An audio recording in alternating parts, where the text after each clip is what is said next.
way that we actually grow the spilanthes is in the crates as opposed to out in the field.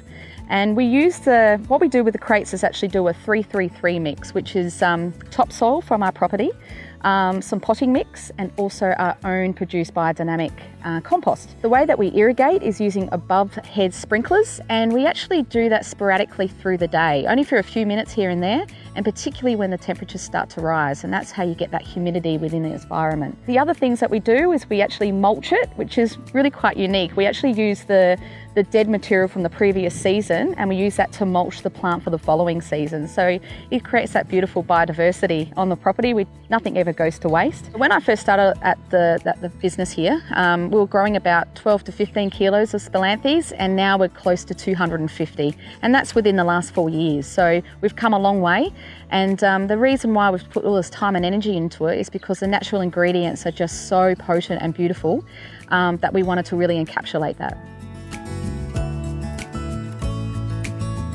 It's actually a perennial plant in its native country, but for us it's actually an annual. And the reason why is because we get 2 colder nights here and we just can't establish it over a year. So we actually propagate that using the own seed stock from the previous season. And we do that as the temperatures get a bit hotter. So pretty much mid to late spring is when we start, when we see the soil start to actually get a bit warmer. As you can see behind me, we've got a polytunnel where we're trying to encapsulate a tropical condition and bringing some humidity to the environment. And as they are growing, they actually start sprawling over the crates behind me, and then we start harvesting pretty much close to Christmas time. When we talk about Jurlique and our botanicals, we're always talking about the power of nature, and that's really appropriate when you talk about spilanthes. It's got this beautiful medicinal purpose, and that is actually, it's called the toothache plant. It's actually got this beautiful numbing effect, the flower bud, and we also use it in cocktails and all sorts of things, and cooking as well.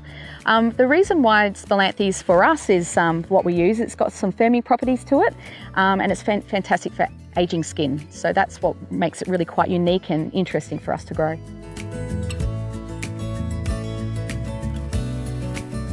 With biodynamic farming, what's really different about it is that it's so natural and holistic. We do things attached to the cosmic influences. We draw on those different energies, what's happening with the moon cycle. All of our different preparations we do is very natural. And so it means that the spilanthes is grown in its most natural way. It's got nothing nasty or terrible that's gone on the plant, making it richer and better than any other plant you could probably purchase in.